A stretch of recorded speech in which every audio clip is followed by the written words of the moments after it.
It's time to put your head in the conversation cloud.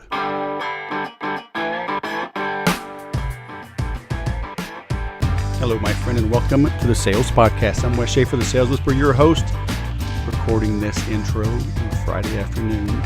You may hear Maisie the dog barking, Ava the baby screaming, Shannon the wife yelling at me to come down for dinner. But by golly, I'm going to get this out the door so it goes out on time. Today we have Roy Raanani. He is the founder of a cool artificial intelligence company. I will link in the show notes to some others I've had on, one in particular on the CRM Sushi podcast. This is some interesting stuff. Artificial intelligence is here to stay. And there are some cool ways you can leverage it to grow your business, to quickly educate your sales and marketing staff, your service personnel, people that are interacting with prospects and clients that need to find answers right away. So his company is called Chorus AI. We get a little bit into his founding and what they do, but then we dive into how they leverage net promoter scores and how he onboards his own people and the things he's learned in growing his own business. Raised over $50 million in venture capital, how people are still the key. Knowing who your customers are obviously helps. So you've got a lot ahead of you on this episode. Last week I mentioned, and the page is now live, the Make Every Sale live event. So makeeverysale.com/live. It'll be late April 22nd to the 25th. If you're one of the first 8 people to register, your lodging is included. We're going to start on a Monday night, check in right on time. They might let us in as early as 2 p.m. We're going to be doing some networking, some wine tasting, some unwinding, some hot seating. We're going to map things out on that first night. The second day is full of training with good food, more good wine, good whiskey, good beer, good iced tea. My wife's an iced tea connoisseur, all right? So that's there as well if you don't drink. But it's a time to get away from it all in a small group. It's limited to just 20 people, all right? It's 2 full days of training with the kickoff on the first day in the afternoon into the evening, and then a wrap-up and a send you on your way on the 4th day in the morning. But it also includes 1-year membership in the Make Every Sale community. And then it's meant to help you get a fast start, a clear head on what needs to be done in your business, and then constant support for a year to help you hit those goals. It's not a big pitch fest. I'll be the only one there. I may have a couple of friends, a couple of peers in the industry that live in the area, maybe stop by and say hello, talk on a subject, but it's not a pitch fest. It's not going to be people there selling stuff. What you see is what you get. And I highly recommend you be in this inaugural group, because once I do this a couple times, the price will go way up. And certainly if you're one of the first 8, your lodging's included. Now you can bring a guest for a nominal upcharge. They can stay in the room with you as well, and that's included. All right, so makeeverysale.com/live. Come on out here to my hometown. We've got a cool mansion in the wineries here in SoCal wine country.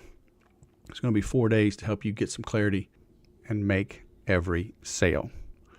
So go to it now, makeeverysale.com/live. Sign up and then come back to this podcast. Roy Raanani, all the way from San Francisco, founder, chief cook, and bottle washer at Chorus AI. Welcome to the Sales Podcast, man. How the heck are you? I'm doing really well. Thanks for having me.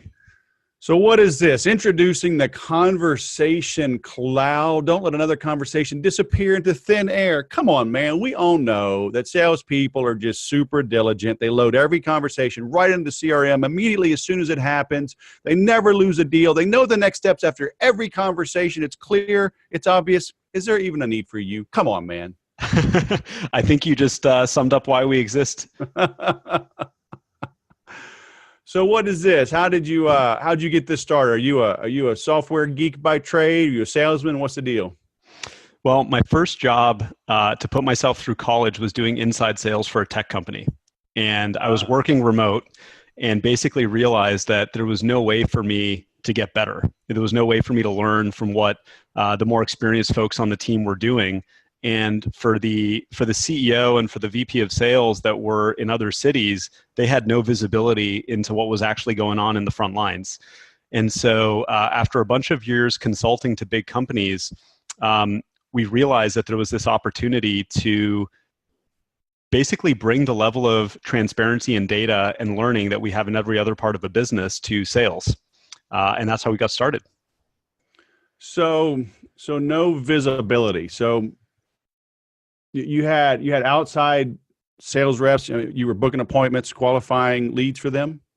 That's right. And anybody that came inbound doing technical pre-qualification, getting them set up onto the platform, understanding their needs, and then passing it off. So you do your job, and then these leads would just ghost. And you're saying, hey, what the heck happened? I thought that was a good lead. And the salesman would be, oh, I don't know. I mean, I was golfing. I was a little hungover. I was at a trade show. Maybe I didn't get back to them in time. Yeah, I mean, there are so many different things that can go wrong. I mean, when I'm describing how I started with this would have been over 20 years ago. So this was in the really early parts of my career. But it gave me exposure to just how much happens on the phone and happens over Zooms and meetings like these, where you really have no idea what's going on, and you have no idea how to handle those situations well. So the problem that I ran into 20 years ago was that I would be on my own in a call, trying to do my best to handle a difficult situation with a client. And because the entire organization that I was working with was in a different country, in a different time zone, there was really no way to get any help. And there was no way for me to learn how to do things better. And that's really the problem that we end up solving. If you have a sales team today, there are going to be folks that really know what they're doing. There are going to be folks that are really experienced, that know how to handle every tricky situation. And then there are going to be other sales reps that maybe don't. Maybe they're earlier in their ramp, they're earlier in their life cycle, they're not quite as good at handling certain types of situations. And there's no way to learn from what you already have working in the team and in the organization. And so that's what our software solves. It gives you that visibility into every conversation, what's happening, what's working, and then makes it really easy for everybody else in the organization to learn from those top performers and what they're doing. So that's what the chorus is about, right? You're basically getting everybody singing from the same sheet of music. You got it. How do you know, like, what should be said? Are you interviewing like the top performers? Are you recording them? It's all artificial intelligence. Is it popping up like in real time so the inside sales know what to say? Is it that kind of? Yeah, you've pretty much hit on all the major points. So what the platform does is, first and foremost, we're going to record every meeting for the reps automatically. So they don't need to do anything. They don't need to hit a button. Anytime they have a customer-facing meeting, Chorus is automatically going to join it. It's going to record the audio, the screen share, the video. Behind the scenes, it's going to map it to Salesforce.com. So they're going to have it all organized and put into Salesforce. Other CRMs? We support HubSpot, and we're working on other CRMs. Okay. And once they have that, what the reps get out of it is the need to no longer take notes. And like you said in the intro to the call, they can stay 100% focused on the conversation. They don't need to worry about missing any important information.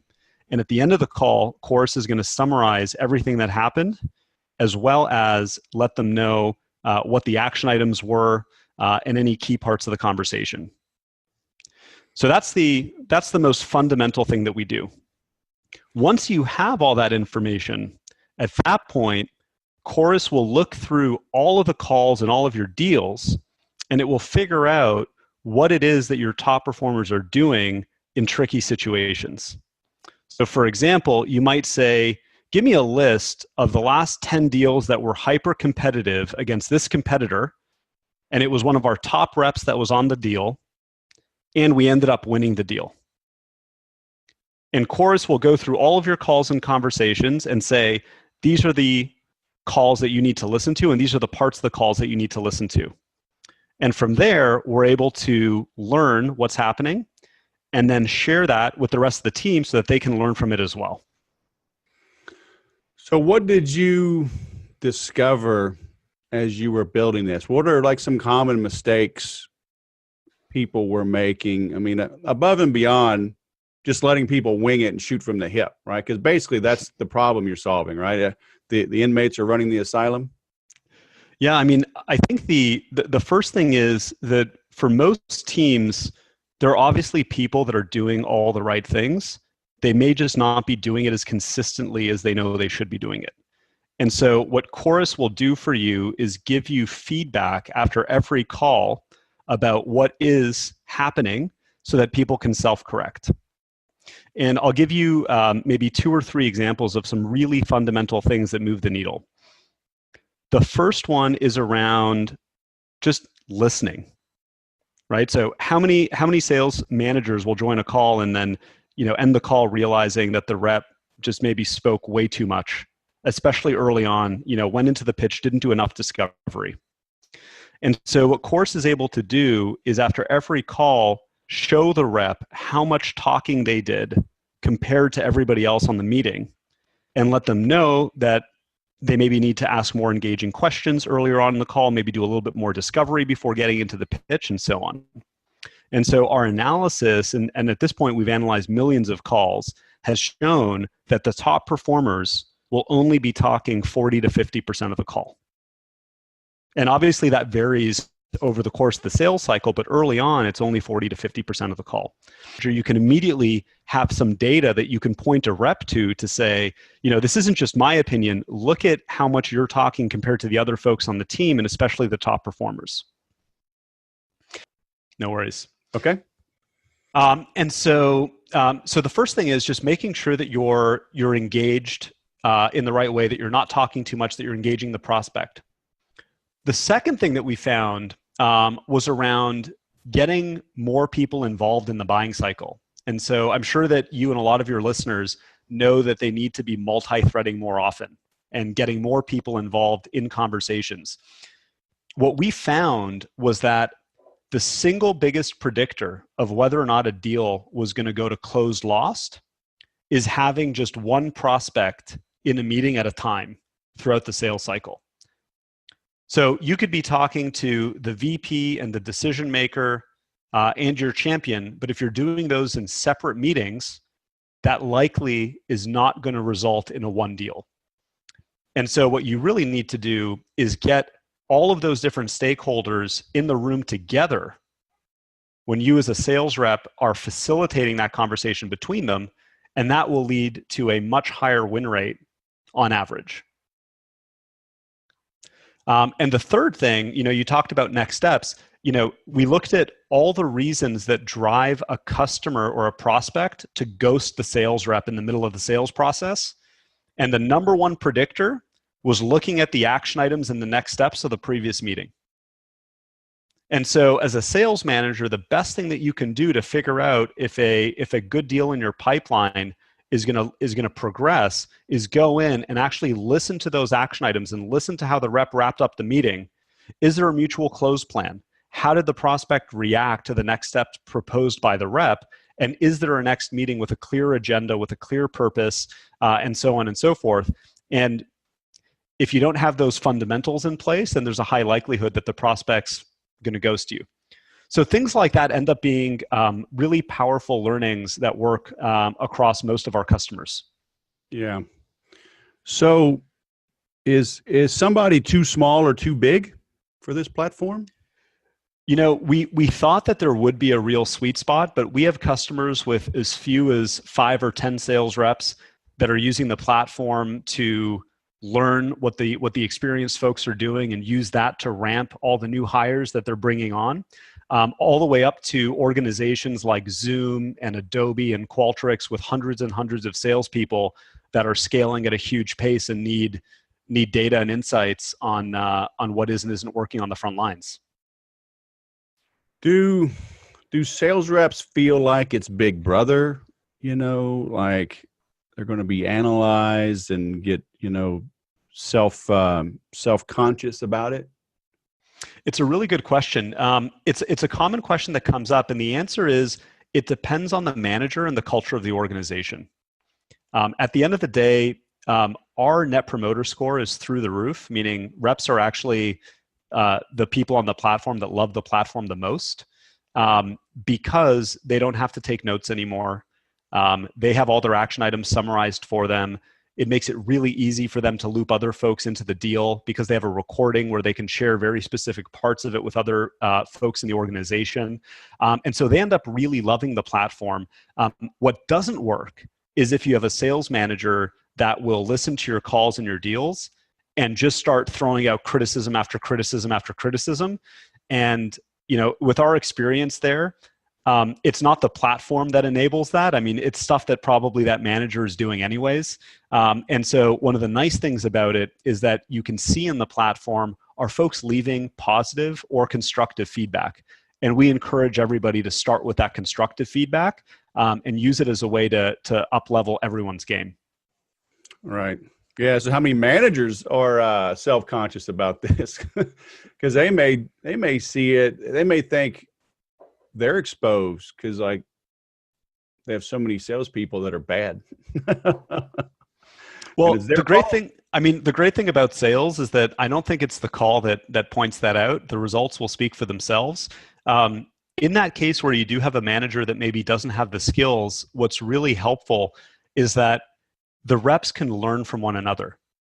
And I think that's really what you want in sales rep. You want reps that don't, that ask for forgiveness as opposed to permission, that take things into their own control. And just imagine how hard it is for you as a rep if you want to get better. And maybe you have a manager that isn't the best coach in the world. Maybe they were an amazing rep, but they don't know how to coach. And so, those managers will often get involved in the deals themselves. They'll run the calls as opposed to helping up-level the skills of the reps and making something that's going to be repeatable and scalable. How do you get around the basically the law, right? Like if I'm calling someone, do I have to say, "Hey, Roy, this is Wes. Oh, by the way, this call may be recorded for quality and training purposes." So yeah, anyway, I mean, because don't you have to give notice in some states? Yeah, you absolutely do. Most of our customers are using Chorus for Zoom meetings or GoToMeetings like we are right now for this podcast. And what's great about a meeting like that is that you can include a notification in the meeting calendar invite itself. Just let them know, hey, from Chorus.ai, we record our meetings. And second of all, a lot of the reps will let the prospect know that they're recording the meeting so that they can send them a copy of the meeting afterwards. And the reason that that's so valuable for the prospect is because as soon as this meeting is done, you're going to have to go talk to other folks within your team about what just happened in order to get any type of a deal done or progressed. And a lot of the time, those folks can't join. So when a rep opens a meeting and says, hey, Wes, I'm recording this meeting. I'm going to send you a copy later so that you can share it with Rebecca, who couldn't join us today, and let her know what's going on. It helps you as the champion the cause within the org, and it helps the rep shorten the sales cycle. Right. Yeah, it's like getting private golf lessons. When that golf pro's there, you always seem to do better because he's watching you. That's right. I mean, have you seen that? Is it the same kind of effect? Do people kind of step up their game because they know it's they're being recorded? A lot of people do. Because a lot of our customers will actually review the game film with their teams once a week. And that's a really amazing way for folks to learn from one another and learn how other folks are doing things in tricky situations. You don't necessarily start with the bad calls. You might say, Jennifer just closed the biggest deal this quarter. I want all of us to sit down and listen to how she ran that sales cycle so we can talk about what made it work, which gets people really, really excited. And then over time, as a team, you get more used to that game film review. You can start digging into maybe calls that didn't go that well, or digging into deals that you lost and really deconstructing what happened. And obviously, I'm sure that, for all of the listeners out there that are sports fans, there are amazing videos from athletes like Kobe Bryant talking about how, at the end of every loss and every win, they're reviewing the game film to figure out what was working, what didn't work, because everything slows down when you're watching the game film compared to being in the moment.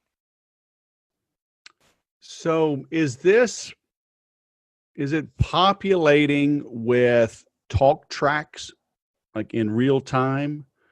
Is it noticing, oh, the prospect just asked about price, handle it in one of these three ways? Is it doing things like that?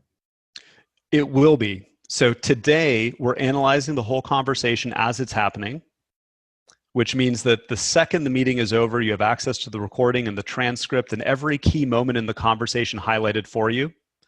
So here's the part where we were doing discovery. Here's the part where we did the product demo. Here's where we were talking pricing, and here's where we talked about our competition. And in the future, you can imagine a world where when that competitor comes up, the reps are presented with a battle card in real time that lets you know, here's how we talk about this competitor. Here are 3 customers that switched from that competitor to us last quarter and why they did it, and things like that will make the rep more effective in the call. Yeah, cool. Man, very nice. What have I missed? Leave anything out? So it ties into Salesforce and HubSpot. That's cool. I'm a HubSpot user and partner. You're recording Zoom, GoToMeeting, WebEx, BlueJeans, Skype for Business, Google Meet, ClearSlide, Uber Conference, Join.me, and more. We support it all. Whatever you do. I mean, I think the best part about the platform is that there's absolutely no setup required. So if any of you listening want to give it a shot and see what it is that your top performers are doing, you can get it set up with the click of a button. We don't need to get your IT team involved. We don't need to get sales operations involved. Of course, besides just letting them know what we're up to. But it's as simple as sharing the reps' calendars with Chorus. We plug in and support all of the sales engagement platforms that you're using, whether you're using Outreach or SalesLoft or others. And anywhere there's a conversation, we're going to capture it. We're going to tell you what it is that your top performers are doing so that everybody can up their game. So what would you say to somebody like we're doing this over Zoom and I record it and there's a transcription provided? Why is that not adequate? Well, the part that you're missing is the what's working. And the part that you're missing is automatically understanding what's happening in the conversation.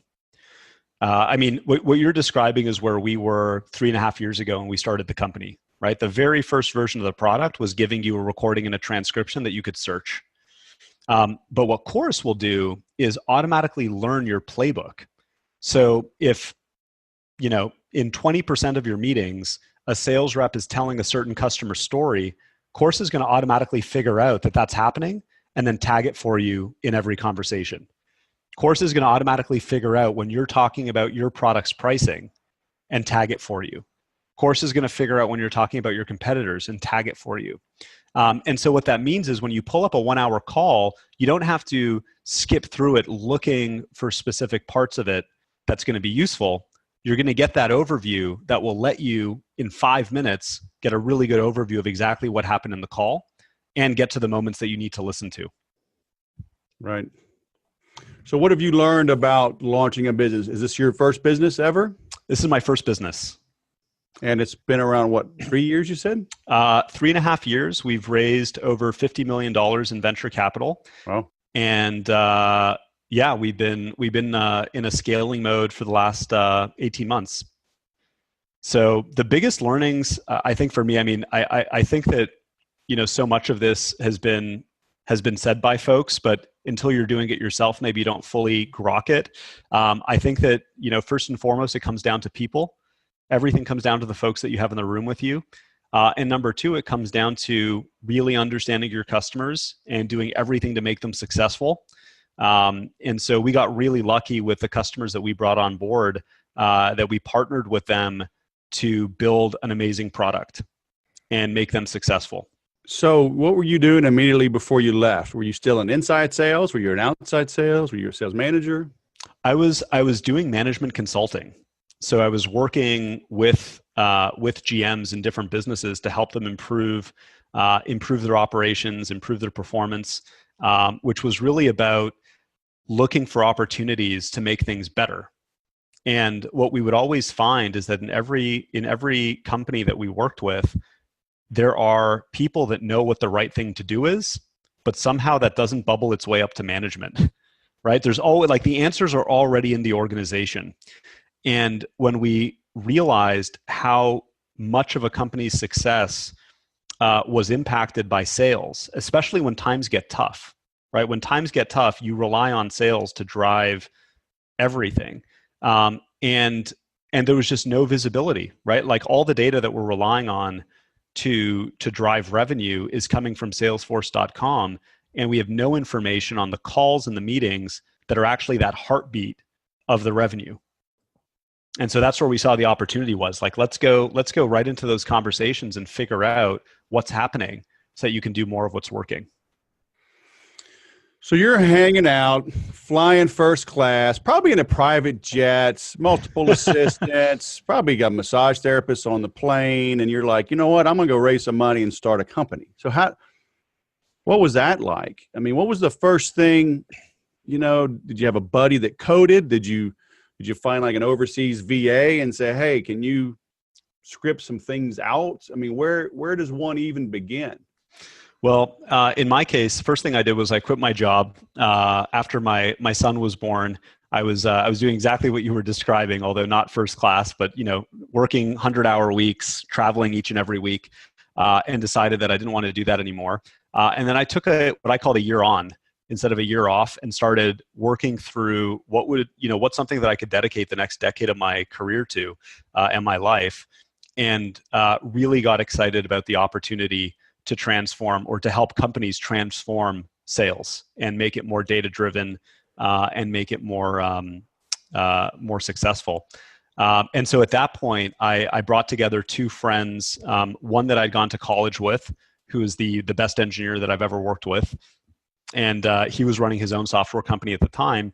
And another person who had actually sold his last company to Intel, that was an expert in speech recognition and machine learning.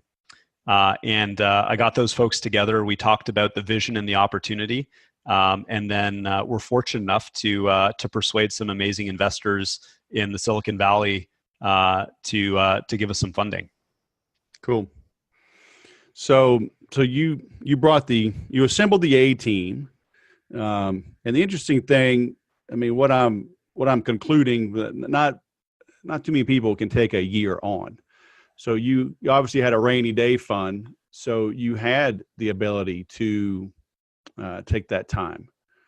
Right? I had a rainy day fund, and I had a wife that was working full time and that had a heck of a lot of patience. Oh, gotcha. Very cool. So you said, "Hey, I'll be a stay-at-home dad. I'll be Mr. Mom." No, really, I won't burn the house down or kill the baby. And she actually believed you and trusted you. You got it. Oh my gosh. She's either crazy or a saint, man. I don't know. Maybe a little bit of both. We have 7 kids, and I'm never alone with my kids. No way. That's amazing. One of my co-founders has 6 kids, so that is a special club that you belong to. My wife's smart enough. She loves our kids too much to leave them alone with me. Like, for too long. She can leave for like 7 minutes, 10 minutes sometimes. So I don't know. So that's cool, man. That's going all in, huh? I think that when you're persuaded, when you're convinced and obsessed with something, and you think that it can dramatically change the world, then you got to be all in.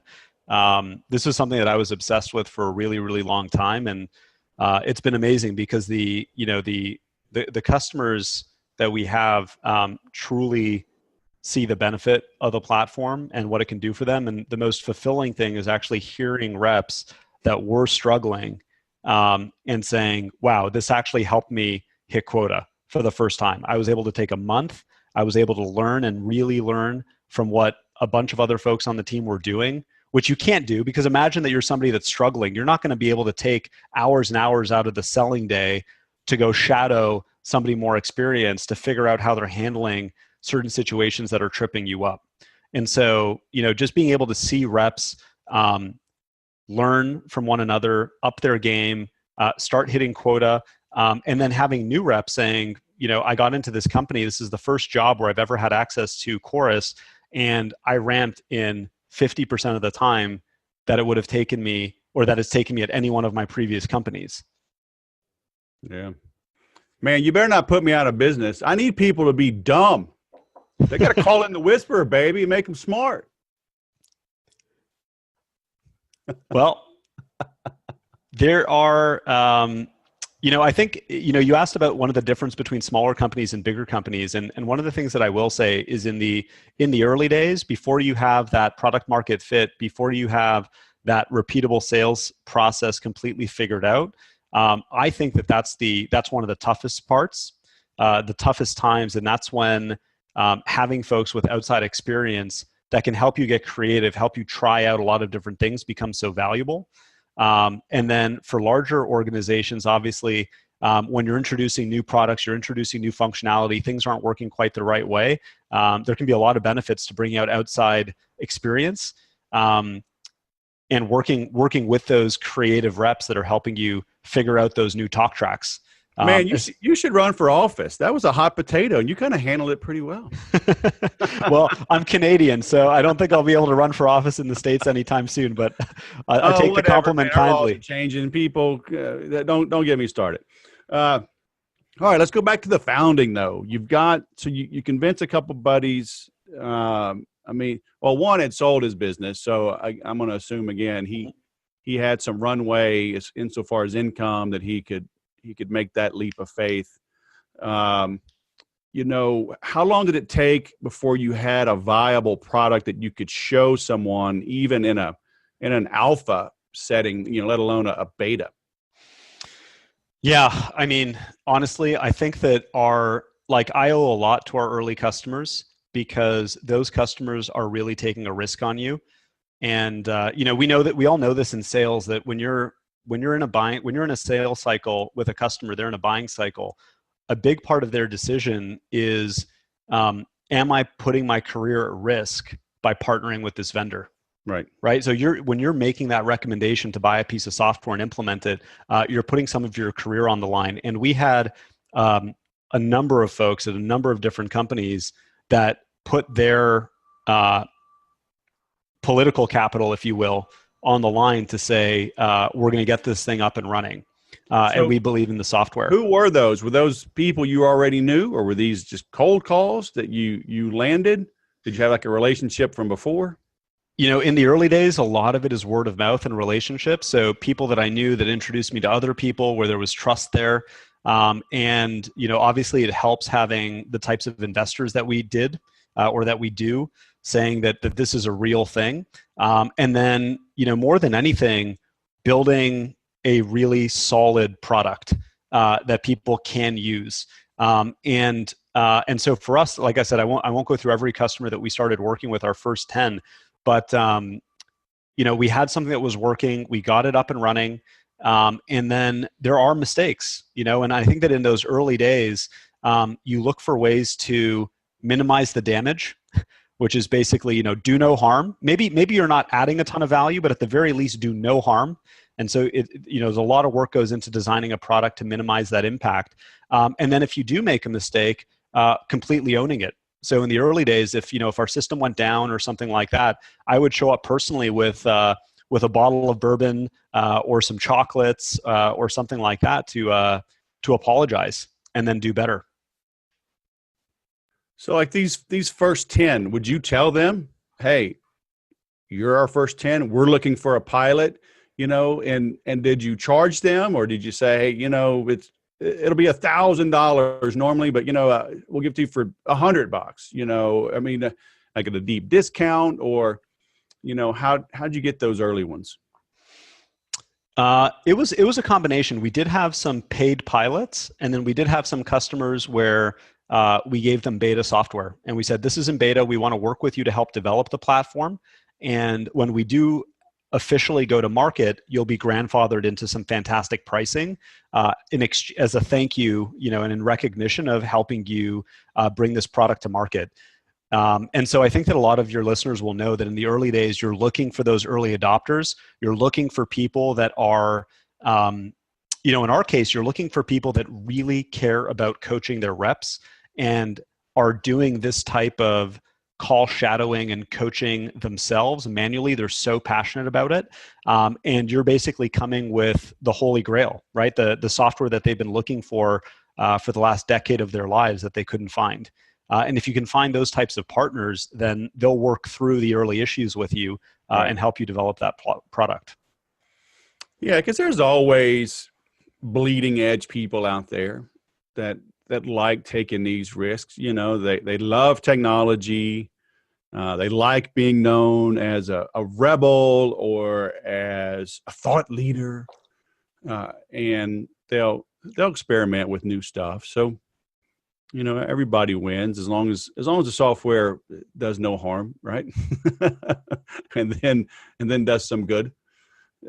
So what was that roadmap like? I mean, was it a year, you know, before you had this viable product and, you know, proven 6 months? Like how long did it take to get some legs and know you had something?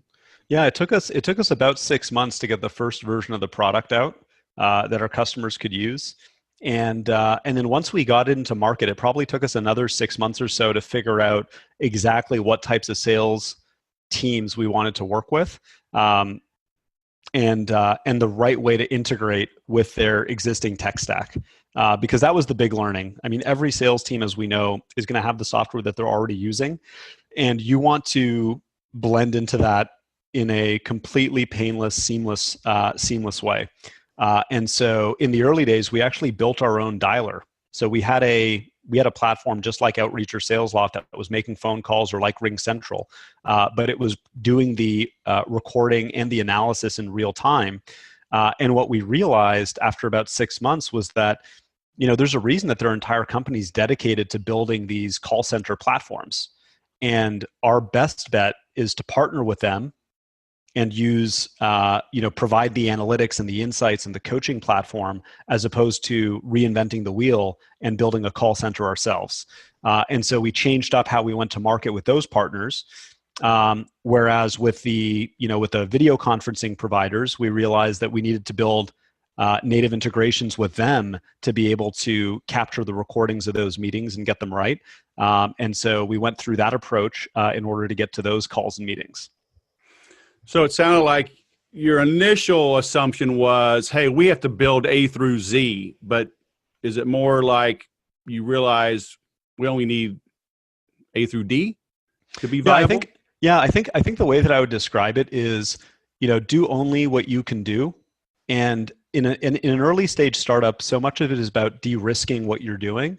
And by us building a dialer, first of all, we're investing capital in something that doesn't actually help us prove the solution that we want to prove, which is, can you learn from the best practices of your top performers and then up-level the skills of everybody else in the team?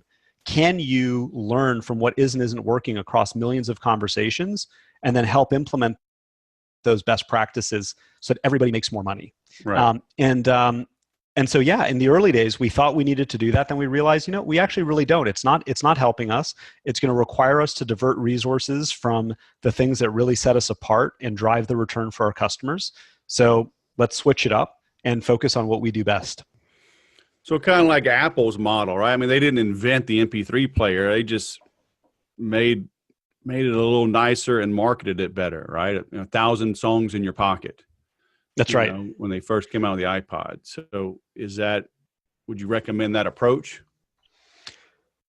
I think it depends on the market. You know, it depends on the market and what you're doing. You may realize that, you know, the right decision for your customers is to actually build something that other folks have already built in order to build a better integration. But in our case, it would have been ridiculous for us to build a call center and, for example, try to replicate what Zoom has done to build a video conferencing platform just because it includes analytics. And so, yeah, I think that part of it was the investment side of it. And then part of it was also realizing that every customer out there is going to use a lot of different platforms to talk to customers. They might use Outreach or RingCentral for phone calls. They might use Zoom 80% of the time, but GoToMeeting and WebEx the other 20% of the time. And so we needed a solution that allowed you to plug into every conversation, no matter where it takes place, so you have that end-to-end sales cycle in our platform. So if you were starting the business from scratch today, what would you do different? What changes would you make to get to market faster? Ooh, that's a really good question.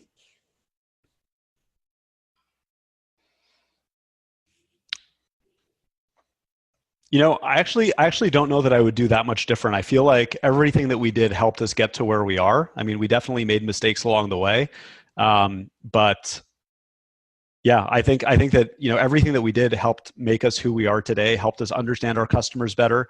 Helped us understand the market better. And we're creating a new category of software, and so I feel like mistakes are inevitable. And the only thing that I would do is go back and say, would there have been a way to learn faster? Right? Could we have figured out that to cut our losses sooner than we did, and how could we do better there? Do you think you were too timid in the beginning, or were you too aggressive? I think that we were really aggressive on the tech side, and I think that maybe we were too timid on the go-to-market side. I think that sometimes you, as an entrepreneur, you want your product to be too perfect. You want it to be too feature-rich, and you lose sight of just how much you're already helping the right types of customers. And so I think that you can be, my argument would be you can be a lot more aggressive than you think. Really go in there and understand how your customers feel about your solution and the value they're getting. And once you start getting that feedback that people are loving the platform, even if it still has issues with it, even if it's not feature complete, even if it's buggy, don't delay starting to build that go-to-market engine.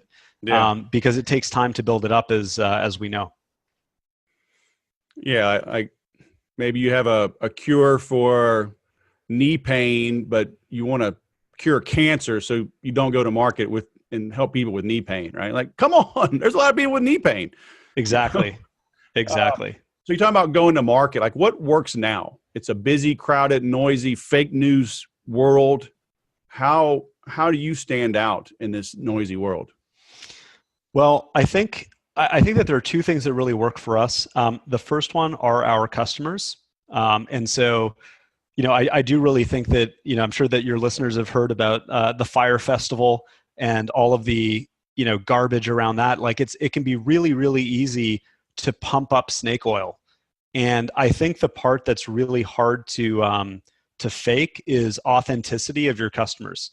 So when you have customers that really do love your product and they're talking about it at sales meetups and gatherings, and when they switch roles and switch companies, then that's something that is it's authentic and it's real. And so we focus on building a great product. We focus on enabling our customers and helping them and our users hit their goals. And we have a really great set of promoters and evangelists that come from that. And number two is we do a lot of research with our customers around what's working in order to share those best practices with others. So if you go to our LinkedIn, if you go to LinkedIn and you go to the chorus.ai company page, you'll see, I think just a week ago, we published research along with Zoom that shows you I think 15% increase in win rate when both parties have video turned on. And this is the type of insight that never existed before, because we had no analytics on what folks were actually doing in meetings and calls. And so you can go to LinkedIn, you can start following chorus.ai, and you'll get access to these insights that will help you win more business and help you learn from what's actually working in a more data-driven way. And so that type of research that we publish has been really great in helping people get to know the company and what we do, and then eventually get curious enough to try the software for themselves. Yeah, cool. Yeah, sharing that is important. I love being transparent. It's easier said than done, but I've been charging $100,000 to take a selfie with me kissing somebody's T-shirt with their logo on it, and that seems to be having a great ROI. Are you saying that's going to go away? Well, come on, man, it's easy money. Influencers, it's funny. Influencers are a big part of sales. I think that that's right. There's especially folks that have To a proven degree, themselves. yeah. I haven't watched the whole documentary on that fire thing, but they're bringing in supermodels and paying them all this money, and it's like, for what? Just to sit on a boat in a bikini? Oh, I got to go to that conference because I'll never see beautiful women in bikinis. Like, oh my gosh, people are so gullible. Yep, that's what I was saying. That's the great thing about sales. At the end of the day, there are results, and it's really easy to see, who's doing the work, who's getting the results, and who isn't. And it's the same thing with software. You can get it set up, and then you can see if the results follow. Is your team making outbound calls? We do. We have an outbound team based out of Boston. Why Boston, man? You're in San Francisco and they're in Boston. What's going on? Well, our VP of sales originally came from Boston. We've got a ton of customers on the East Coast, and we wanted to set the foundation for a distributed team as we scale. And so there's great talent in Boston. It's great to be on the East Coast. And, BDRs are such a lifeblood for every company because there's such amazing talent that get to know the culture, get to know the product really early on. And so they're a great source of talent for so many other roles down the line. What percentage would you say is outbound calling in your go-to-market effort? Is it half? Is it more than half? Less? It's about half today. Yeah. Yeah. And do you see that staying level there or maybe increasing? I mean, my experience in B2B, I've always said cold calling, outbound calling is not dead by a long shot. C-level executives, they're not hanging out on Instagram and Snapchat looking to click a discovery channel or whatever. And oh yeah, I need Chorus AI. I'm sure glad I was on Instagram today. Right. I mean, you've got to get in front of them. So, are you doing direct mail also? Is it outbound? And are you, like I said, are you staying at that level or see it changing? Our BDRs are doing a combination of cold calling, emails, social touches, and direct mail. So I'm sure a bunch of your customers will know of a company called Sendosa, where you can operationalize and scale sending physical goods to folks that are in your ICP and prospects that you want to be working with. And so, one of the things that I really love to do, and this came out of an authentic desire, is send a book. Like if I'm talking to somebody and I think that they would benefit from a book, then I send them a copy. And in the case of one book that I really love called Peak, which is on the science of expertise. That was one of our customers. It was the chief operating officer from one of our customers that recommended it and sent me a copy. I loved it. And I just said, wow, I really learned something. I really appreciate him sending that to me. And I want to send this to a couple of our customers that I think will benefit from it. The sales whisper away. There you go. Just let me know if you want 100 a day or 100 a week. I'll get them out to you. Cut you a good price on it too, since you've been a guest on the show. So is there a chapter in the book that talks about the importance of intentional practice and up-leveling your skills? You know what? I wrote this book myself, so that chapter will be in by dinner tonight. All right. There we go. That's the important chapter for us. I can custom. You let me know. I'm sure I can customize this just for you, man. I'll put your name. I'll put the company name right on the cover. I'm here to serve, man. I'm here to meet your needs, my brother. Yeah, physical mail. I know, and people don't throw books away. Either they don't read it. It's going to be sitting on the shelf, and in the back of their mind, you're building a presence with them. So, yeah, that's awesome. I found this website. I think it's Bulk Warehouse, something like that. I'll link to it in the show, but you have to order 25 at a time, but you get good prices on books, brand new. So you might want to check that out. I will definitely check that out. And I will check them out as well. So very cool, man. Thanks for sharing those little tips and tricks. So any final parting words of wisdom for our listeners? What should they do as a result of listening to this? Right. Well, my first ask would be head over to LinkedIn, look up chorus.ai, hit the follow button so that you can get access to the insights that we publish that will help you and your sales team up their game and close more deals. Or you can sign up for our blog and you'll get those insights directly to your inbox. And number two, I would say, if you are not recording calls today, I would encourage you to record a couple. Just ask your team to record one call this week and send it to you and just listen to it. Because so much of what actually moves the needles is what people are doing. It's their behaviors every day on every call that move the needle. And I think that we might get surprised at what's actually happening. And so I would encourage you. Whoever you're listening to this, I guarantee you'll be surprised. And I've told this story before. I got started. I started Sales Whisper in 2006. I'd hired a coach in late 2005, went through his training program, then became a licensee.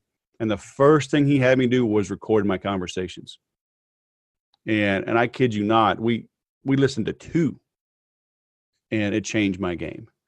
And I had been in sales full time for 9 years at that point, making 6 figures.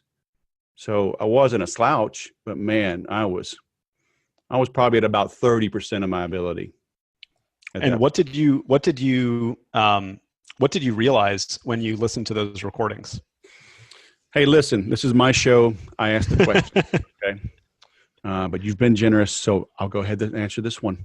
I bring this up all the time in that we use weak words and tonality that we don't recognize. You know, the example I always give is like if you were to ask me, well, Wes, how much is your software? And I say, well, Roy, it's normally $2,000 down, and normally, it's $499 a month. Your immediate response is going to be what? Well, that's the normal price, but what do I get it for? Amen. And then I go back to my manager. Our price is too high. See, we overprice this. Right? Not realizing I invited that objection. Right? Instead of like, well, Roy, through the end of the month, it's 2,000 down and $499 a month. We've got a special going on for Valentine's Day. Our founder, he's kind of a sucker, and he wants to show his love for our customers. So, so you've got, just a couple more weeks and to lock in that price. So how would you like to proceed? Now that may still be out of your budget, but you're going to approach me like kind of beg and plead a little bit. Can I get a little bit off of that instead of just me inviting and welcoming that objection? Right. Yeah. So it's so funny that you, it's so funny that you mentioned that, because when we did an analysis around discounting, what we found was that there was all this language just like that shows up around it. And it's things like, generally, right? Normally, even things like list price or standard price, right? Oh, what's your pricing? Well, our standard price is $100 per user per month. As soon as you qualify the price, the prospect is going to ask, okay, well, what do I get it for? And so those little things that maybe you don't recognize end up making all the difference. Yep. And you're right. You just don't even recognize that you're doing it. So the beauty of it is that we have the data to support that gut instinct, which the very best sales managers pick up on, and maybe even the most self-aware reps, because it sounds like you actually recognize that when you heard yourself as a third party listening, you're self-aware enough to recognize that. And so many reps are, if they have that time and that opportunity created for them. Right. And that's what a great manager will do. Well, we do it in anything we care about, right? We, Dancing with the Stars, they have a coach. American Idol, they have a coach. Golfers, Serena Williams in tennis, they have coaches. I've got a Brazilian jiu-jitsu coach. You think you're doing everything right, and they're like, holy cow, did you even watch the lesson? No. foot here, knee there, left hand here, elbow. Like, oh wow, I really was off, and I thought I was doing it perfectly. Mm-hmm.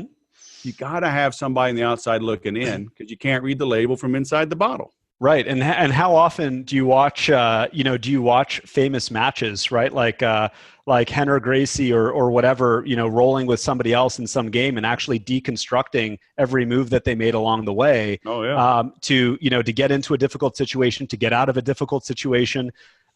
You have those rock stars in your organization, but how often do you actually sit down and deconstruct how they ran a call? Mm-hmm. And, I'm a big believer that sales should be an apprenticeship model, just like Brazilian Jiu-Jitsu, just like being a blacksmith. But instead, we give people 2 or 3 weeks of training, and because of the pressures to deliver revenue, we throw them into 8 hours a day of activity without focusing on the quality. And what's amazing about Brazilian Jiu-Jitsu is that, like Joe Rogan says, it's real world situations with dire consequences of you getting them wrong, and you get that feedback immediately. Doesn't matter what you think works. If you're rolling with somebody and you get armbarred, then you know that what you did not work. And it can be a lot more difficult in sales unless you take the time to go listen to those moments and listen to those situations and learn from them. So what was that? I'm writing that down. Real world what? We'll go back to the recording. With real-time consequences. What would? Yeah, I'll find the exact quote for you. Yeah, that was good. It's a Joe Rogan quote.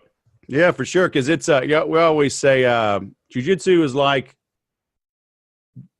trying to solve a 200-pound Rubik's cube that's fighting back. Yep. Oh, here we go. He calls it high-level problem solving with dire physical consequences. All right.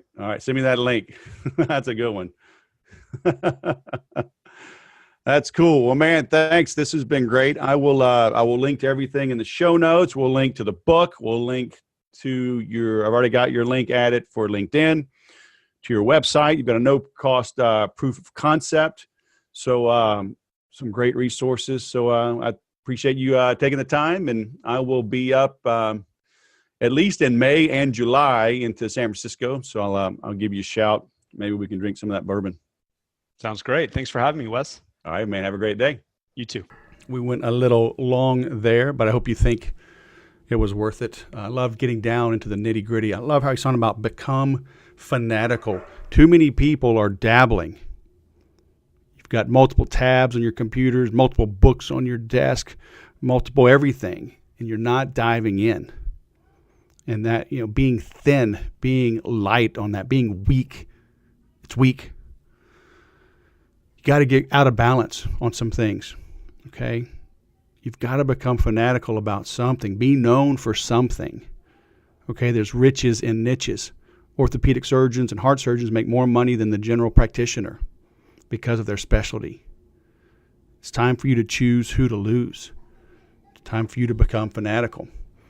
All right, like he said, first do no harm. Own your mistakes. Good grief. Got this. All these politicians, man, they need to learn from that, right? I'm going to have Jay Redmond on again. He's a Navy SEAL, was shot multiple times, fought his way back, and, made a great recovery considering how many times he was shot, and is out there making a difference. But he tells his story of not owning his mistakes and how it almost ruined his career. So he'll be on, I'm interviewing him in a few weeks. So probably 6-7 episodes after this, you'll hear his interview. He's helping me raise money again for the Tampa Bay Frogman Swim. Except this year, I'm doing the San Francisco Frogman Swim, July 14th. If you're in the area, come on up and cheer me on. But you got to own your mistakes. You see it all the time with your children, probably with you when you were growing up. You see it in politics. It's so much worse. The punishment is so much worse for the cover-up. Hell, Nixon, his downfall was the cover-up. If he'd have just said, yeah, we got a little crazy, I apologize, look, I was already reelected. Let's just let bygones be bygones, right? He probably would have gotten away with it. It was the cover-up. It's always worse. The lie to cover up the mistake is always worse. Own it. And I tell my clients, I learned this in the military. You can delegate authority, but you cannot delegate responsibility. Okay? Someone can act on your behalf. I give my kids keys to the car, right? They can drive, they can pick up their siblings, run and pick up some groceries, drive themselves on a date, whatever. Okay? But ultimately, it's, they have authority to drive the car, but whatever happens while they're underage is my responsibility. It's the same thing in business. You have to delegate. You've got to bring people on board, but you got to own it. All right? And Roy's done that. That's why he's making so much success. I love, some of the specifics. He talks about using weak words. And you've heard me talk about this over and over and over again. If you've got a constant objection that keeps popping up, you are telegraphing it. You are inviting it into your life. If you want to get serious, record yourself. When I got serious about sales, I hired a coach. He had me record myself, and we broke it down. When I was playing football in high school and college, we watched game film. When I got serious about playing golf, I went to a guy that recorded me. I took about 5 swings. He recorded me from the top, from behind me, from the front, and we could see every angle of the wrist, of the knees, of the hips, of the head, everything, the shoulders. And seeing that brings so much clarity. That's what Roy helps do with his software. But you've got to be working on that to have consistency, to find the problems. The old adage is you can't read the label from inside the bottle. You're too close to yourself. You can't see it. Maybe you can in extreme cases, but it's rare. Get some outside help. That's one of the services I offer as well, right? Private coaching, team coaching, virtually. I can come on site, deliver talks. I've been approached to go to Belgium in December and deliver a keynote and a breakout. So, and Slovenia. I've got Florida coming up in May. Belgium's looking good in December. So bring me out. Let me light a fire under your people and motivate them and to understand why it's okay to record themselves, why they need to. Stop being so self-conscious, right? Get fanatical about growing in your abilities. I promise you, if you're always getting an objection, you're telegraphing it, you're inviting it, you're welcoming it in. If you want to spend 4 days getting deep with lodging included, like I talked about at the beginning, it's makeeverysale.com/live, April 22nd to the 25th, right here in Southern California wine country. Come spend 4 days. Everything's covered. Your food, your entertainment, 1 year in the Make Every Sale program. If you're one of the first 8, your hotel, your mansion, your lodging is included as well. So become fanatical. Let's do it together at makeeverysale.com/live. How about them apples, all right? Hey, thanks for listening. Now go sell something.